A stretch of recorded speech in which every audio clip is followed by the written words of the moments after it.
Kenapa komputer cuma ngerti 0 sama 1? Sederhananya gini, Bre. Sistem 0 dan 1 atau sistem biner itu dipakai karena paling efisien dan bagus untuk merepresentasikan status listrik. 0 sama dengan mati dan 1 sama dengan hidup. Tapi kalau kita paksain komputer pakai angka desimal dari 0 sampai 9, sistemnya bisa kacau karena kita butuh presisi tegangan listrik. Sedangkan hal itu sangat sulit untuk didapat. Bener sih, kalau 0 dan 1 doang, komputer gampang ngertinya. Kalau ada 2, 3, 4, komputer bisa salah nerjemahinnya. Betul, apalagi di negeri puding yang listriknya nggak stabil, lebih sulit lagi. Apa sih sistem biner? Ini adalah sistem yang dipakai oleh komputer, berbasis bilangan biner, yaitu dua simbol utama, 0 dan 1. Angka 0 dan 1 di sini bukan angka ya guys, tapi simbol status. Misalnya 0 sama dengan false atau tegangan rendah atau mati. 1 sama dengan true, tegangan tinggi, hidup. Kenapa sih, Bre? 0 dan 1? Emangnya sulit apa kalau ada angka 0 sampai 9? Gue bisa jawab sedikit, Bre. Alasan utamanya karena hukum fisika dan reliability. Betul, kalian harus tahu kalau komputer kalian bekerja dengan listrik yang tegangannya bisa naik turun. Misalnya, kita pakai sistem biner. Komputer cuma perlu ngebedain antara ada arus dan tidak ada arus. Jadi walaupun tegangannya turun sedikit pun, komputer masih bisa menganggapnya 1. Tapi anggap ada dunia yang pakai sistem desimal. Bayangin 0 itu 0 volt, 1 sama dengan 0,5 volt, 2 sama dengan 1 volt, dan 10 sama dengan 5 volt. Kalau ada sedikit aja gangguan listrik, komputer bakal sulit buat ngebaca. Apakah ini 2 atau 3 yang akhirnya membuat error. Selain itu, ada juga masalah di efisiensi hardware. Bikin saklar yang cuma punya 2 posisi, nyala dan mati, itu lebih murah, lebih kecil, dan lebih efisien secara energi daripada saklar yang punya 10 posisi berbeda. Logikanya masuk sih, bahkan gua aja gak bisa nyari pertanyaan lain.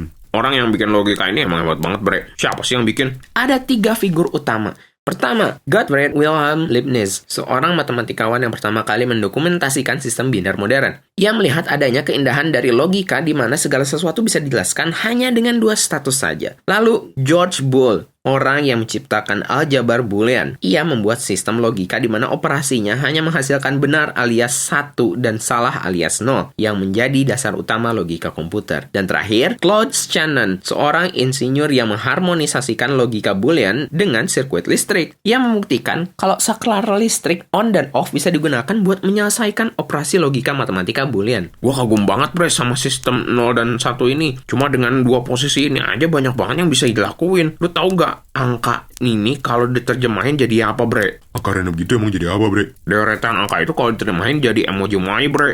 Kalau nggak salah, dulu juga komputer pernah pakai sistem desimal ya, Bre. Sebenarnya konsep binernya sendiri udah ada sejak abad ke-17, tapi mulai dipakai sama komputer baru di abad ke-20. Sebelumnya, komputer mekanik pakai sistem roda gigi desimal. Sistem biner mulai dipakai setelah ditemukannya tabung vakum dan transistor, yang membuat biner menjadi standar mutlak bagi komputer modern. Bre, transistor itu kan kecil banget ya. Terus gimana caranya komputer bisa tahu antara 0 dan 1? CPU punya miliaran transistor yang tersusun. Terjadinya 0 dan 1 ini ada pada aliran elektron di dalam silicon chip. Kalau kita pakai kaca pembesar Super Pro Max, kita bisa ngelihat miliaran jalur sirkuit yang lagi ngebuka dan menutup aliran listrik. Gak capek apa elektronnya pindah-pindah terus? Terus gimana caranya 0 dan 1 itu bisa jadi video sekilas puding, Bre? Dari logika dasar 0 dan 1, transistor itu disusun buat bikin logika sederhana kayak AND, OR, NOT. Lalu deretan 0 dan 1 digabung buat mewakili simbol. Angka biner ini ditumpuk menjadi instruksi kompleks, misalnya warna piksel di layar, suara, aplikasi, yang diterjemahkan sama compiler dari bahasa pemrograman kayak Python dan C++